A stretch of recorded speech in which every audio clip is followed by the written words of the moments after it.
Buenas. Buenas tardes.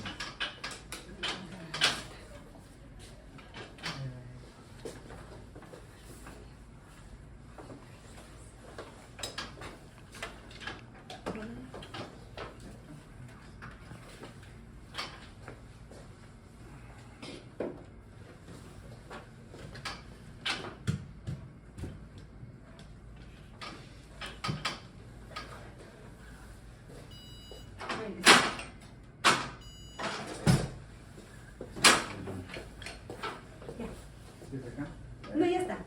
Yo le ayudo en un momentito. Oh no. Oh crap. Oh crap. Before I explain what happened to my dear wife, I want to say how fortunate we are that we are in Ecuador and not in Canada during the current healthcare crisis. Yes, Canada is facing a healthcare crisis, some say long in the making. These are just a few of the present day headlines and heartbreaking stories we read every day. Canada's public healthcare system is based on efficiency, but there's no efficiency when people are dying due to a lack of doctors and nurses and ERs having to close. Yes, that's a fact. Imagine emergency rooms having to close due to a lack of staff.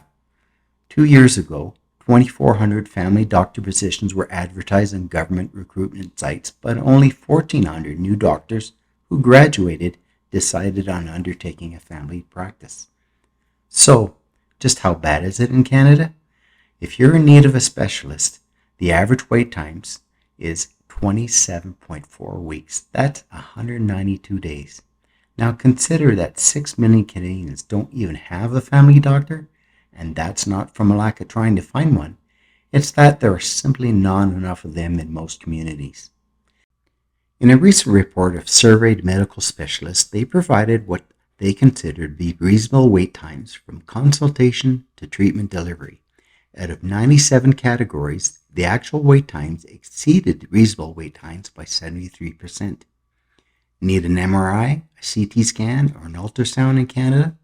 Well, in just about all Canadian provinces, wait times have increased in recent years. An MRI averages 10.2 weeks. A CT scan, you'll wait 5.2 weeks, and an ultrasound, you'll wait 3.6 weeks. In this same report, it's estimated last year there were 1.4 million procedures in backlog. That's a 16% increase from the year before. If there was any doubt, public health care isn't what it's made up to be. So what exactly happened that Louise ended up having need of surgery? Well, on our first day in Ecuador, we drove to our temporary rental unit, then decided on dinner across the street. On our way back, we sprinted across the street ahead of traffic, but Louise took a tumble.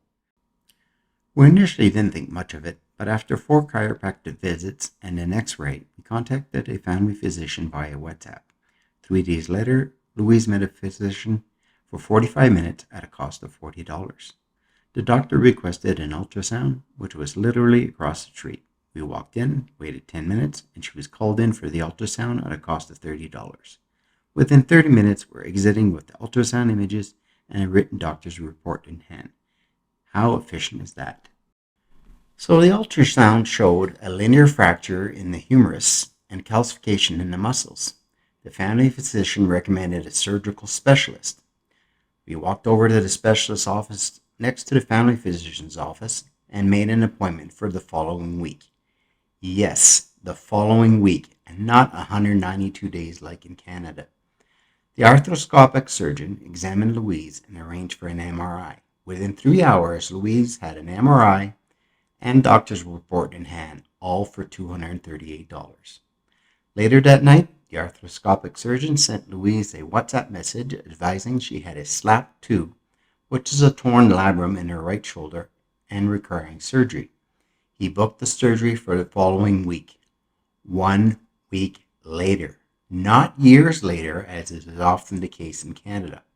In fact, some poor folks in Canada wait so long for a similar surgery that there's no longer anything that can be done and they have to live with it for the rest of their days.